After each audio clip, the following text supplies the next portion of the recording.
नमस्कार दोस्तों, दधिमती संस्कृत एजुकेशन में आपका स्वागत है।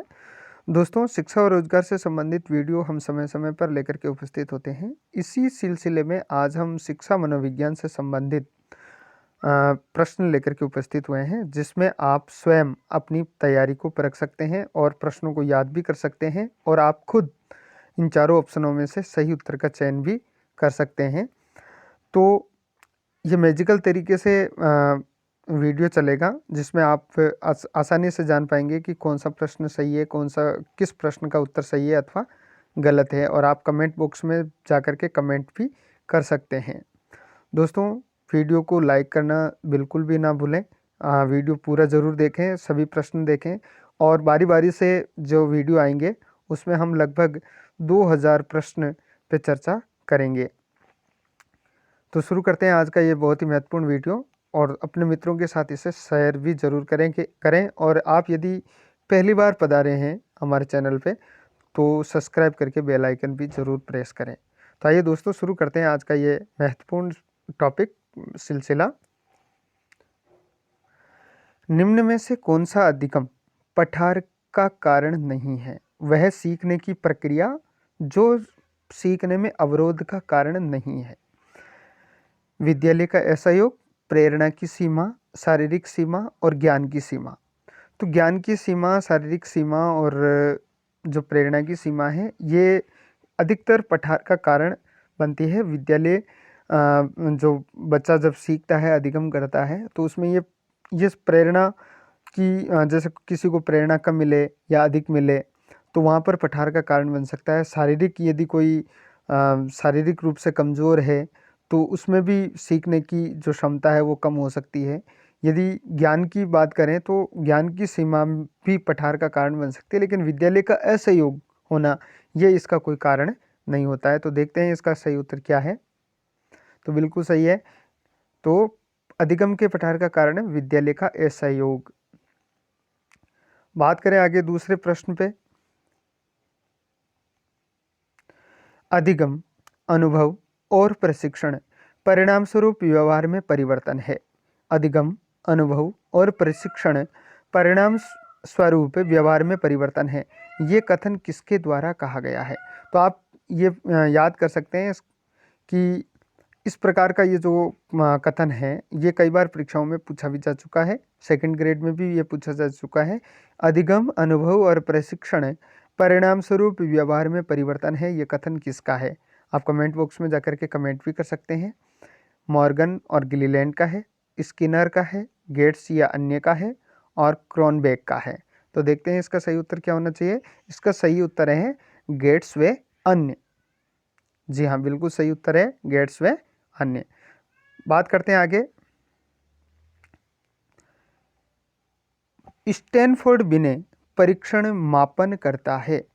स्टैनफोर्ड बिने जो है वो किसका मापन करता है? स्टैनफोर्ड बिने ने जो एक जो पैरामीटर बनाया था, वो किसका मापन करता है? व्यक्तित्व का मापन करता है, बुद्धि का मापन करता है, पढ़ने की दक्षता का मापन करता है, या इन तीनों में से किसी का भी मापन नहीं करता है? तो ये स्टैनफोर्ड बिने जो है वो व्यक्तित्व का मापन करता है।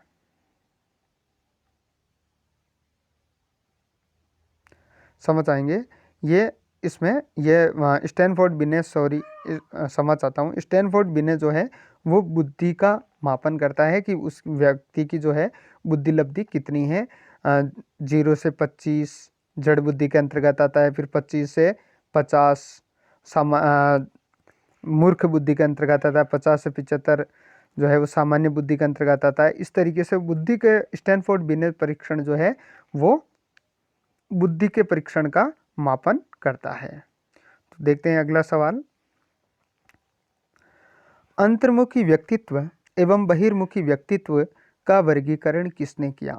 अंतर्मुखी व्यक्तित्व और बहिर्मुखी व्यक्तित्व का जो वर्गीकरण है वो किसने किया था? फ्राइड ने, मन ने, युंग भी कहते हैं, और या फिर अल्पोर्ट ने।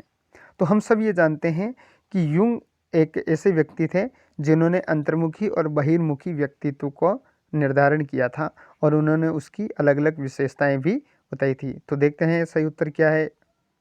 जी हाँ, बिल्कुल युंग इसका सही उत्तर है।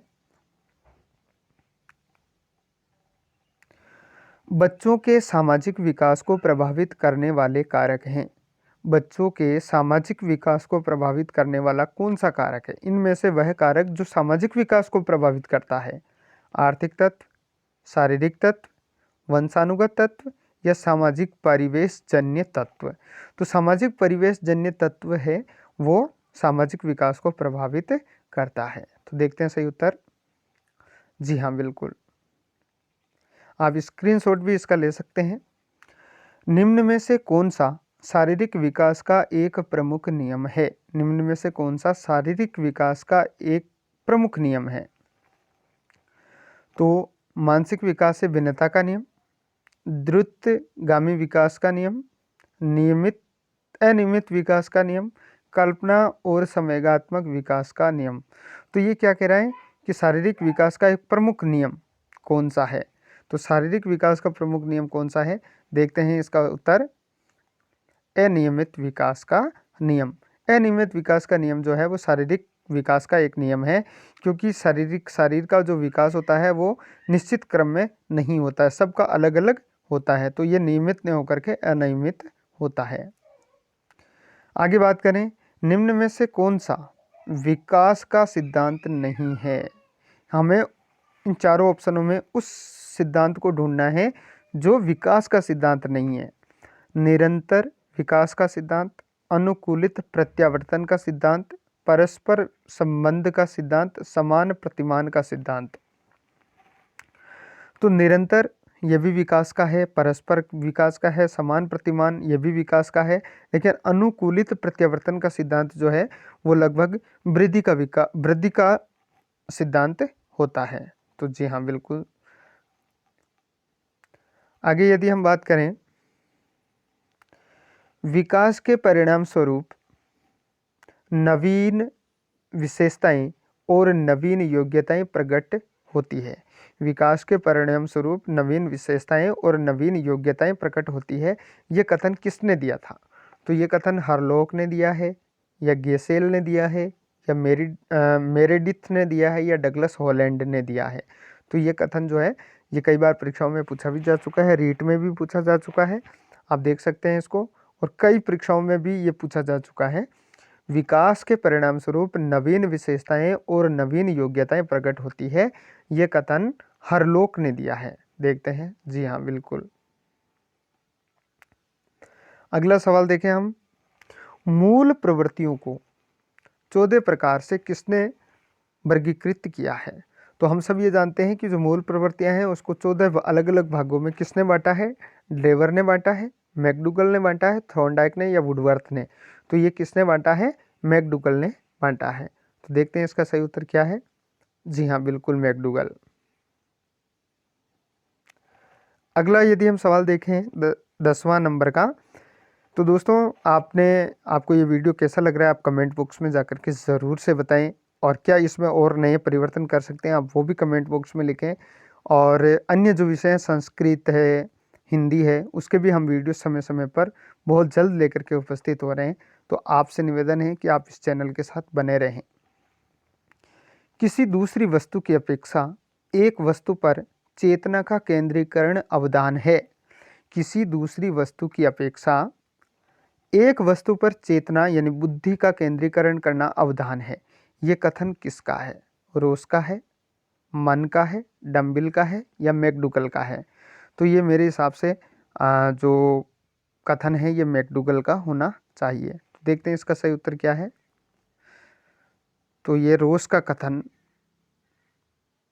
जी हाँ, इसमें थोड़ी सी समस्या हो गई है, इसको हमें याद करना पड़ेगा कि किसी दूसरी वस्तु की अपेक्षा एक वस्तु पर चेतना का केंद्रीकरण करना अवदान है, और ये अवधान जब शब्द आया है तो ये कथन किसका है? डम्बिल का है।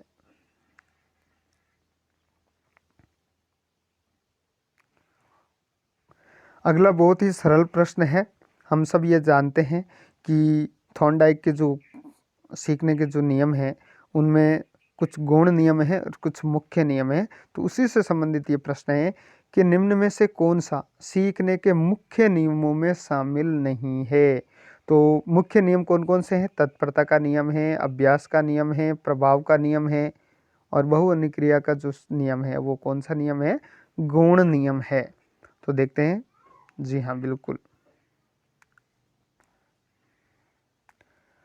अगला सवाल हम देखें तो अगले सवाल में 12 से 16 वर्ष तक के बच्चों के लिए हिंदी भाषा में डॉक्टर एस जलोटा, अभी जो जितने भी जो एग्ज़ाम हुए हैं टीचर्स भर्तियों से संबंधित, उसमें डॉक्टर एस जलोटा से संबंधित एक अन्य प्रश्न जरूर आया है। तो कौन सा परीक्षण इन्होंने प्रतिपादन किया है? साधारण मानसिक योग्यता, अशाब्दिक बुद्धि परीक्षण, आर्मी अल्फा और बीटा, गामा परीक्षण और चित्रांग परीक्षण। तो 12 से 16 वर्ष तक के बच्चों के लिए जो जलोटा ने जो परीक्षण दिया था, और जलोटा परीक्षण के नाम से जाना जाता है, वो है साधारण मानसिक योग्यता परीक्षण। तो देखते हैं इसका सही उत्तर क्या है? साधारण मानसिक योग्यता परीक्षण। जी हाँ। अगला प्रश्न यदि हम देखें तो बुद्धि के द्विकारक सिद्धांत का प्रतिपादन किसने किया है? और हम सब ये जानते हैं कि बुद्धि का एक कारक, द्विकारक, बहुकारक, ये जितने भी जो सिद्धांत हैं ये परीक्षा में जरूर से पूछे जाते हैं। तो इसमें ऑप्शन इन्होंने दिया है थॉर्नडाइक, स्पीयरमैन, वार्नन, स्टर्न। तो आप सब जानते हैं ये इसका उत्तर क्या होगा? स्पीयरमैन। स्पीयरमैन ने जो है बुद्धि का द्विकारक सिद्धांत दिया था। देखते हैं इसका सही उत्तर। जी हाँ, स्पीयरमैन। अगला सवाल यदि हम देखें तो अगले सवाल में है कि इनमें से किसका नाम सुजनन शास्त्र पिता सुजनन शास्त्र के पिता के नाम से इस नाम से जोड़ा गया है? तो वो कौन है? क्रो, रोस, वुडवर्थ या गाल्टन? तो सुजनन शास्त्र जो है वो गाल्टन के रूप में, गाल्टन जो है वो सुजनन शास्त्र के पिता के रूप में जाने जाते हैं, जिन्होंने 23 जोड़े जो हैं नर और मादा के, इस तरीके से उन्होंने ये पूरा विवरण दिया है। देखते हैं इसका सही उत्तर क्या है? जी हाँ, गाल्टन। तो हमें ये याद रखना है इसमें, सुजनन शास्त्र के पिता को क्या कहा जाता है? गाल्टन।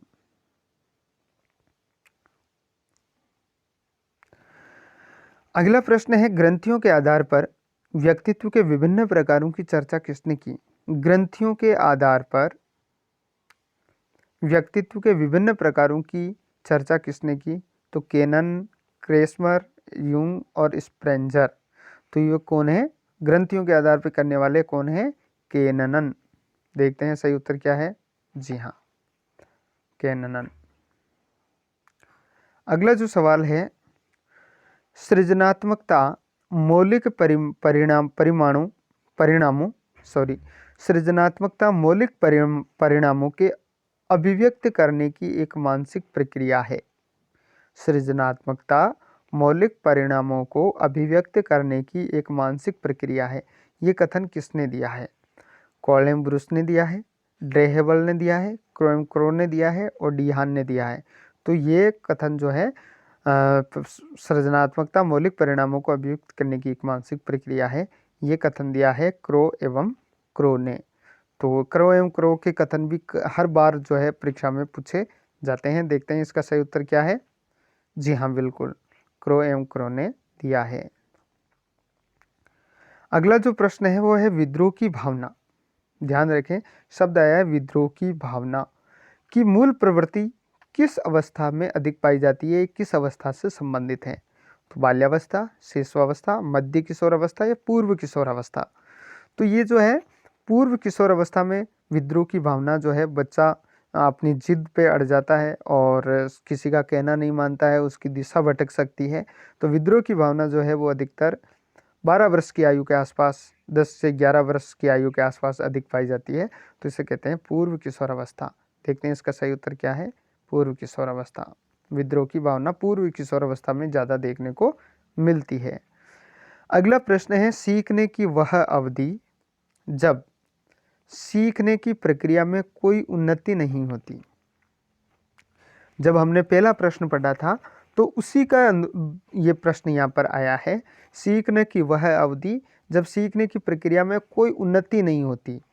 तो वो जो सीखने की प्रक्रिया में जब उन्नति नहीं होती, वो जो अवधान है उसे हम क्या कहते हैं? सीखने का वक्र, सीखने का पठार, स्मृति या अवधान। तो जब उन्नति नहीं होती तो इसका मतलब वो बच्चा व्यवधानित है, रुक रहा है, तो उसे हम क्या कहेंगे? सीखने का पठार कहेंगे। देखते हैं इसका सही उत्तर क्या है।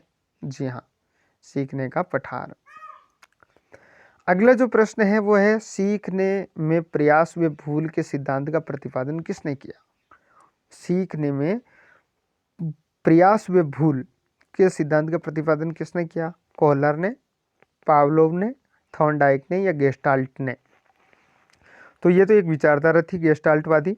तो देखते हैं, और हम सब ये जानते हैं कि गेस्टाल्टवादी जो हैं वो कोहलर और पावलोव से जुड़े हुए हैं। तो थॉर्नडाइक ने जो है इसका सीखने का विचार किया था।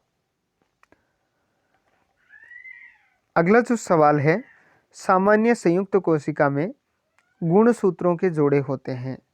जो संयुक्त जो कोशिका होती है सामान्य रूप से, उसमें गुणसूत्र कितने कुल गुणसूत्रों की संख्या नहीं पूछ करके यहाँ पर जोड़ा पूछा है।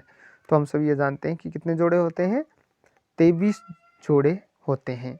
46 गुणसूत्र पाए जाते हैं और 23 जोड़े के रूप में वो उपस्थित होते हैं।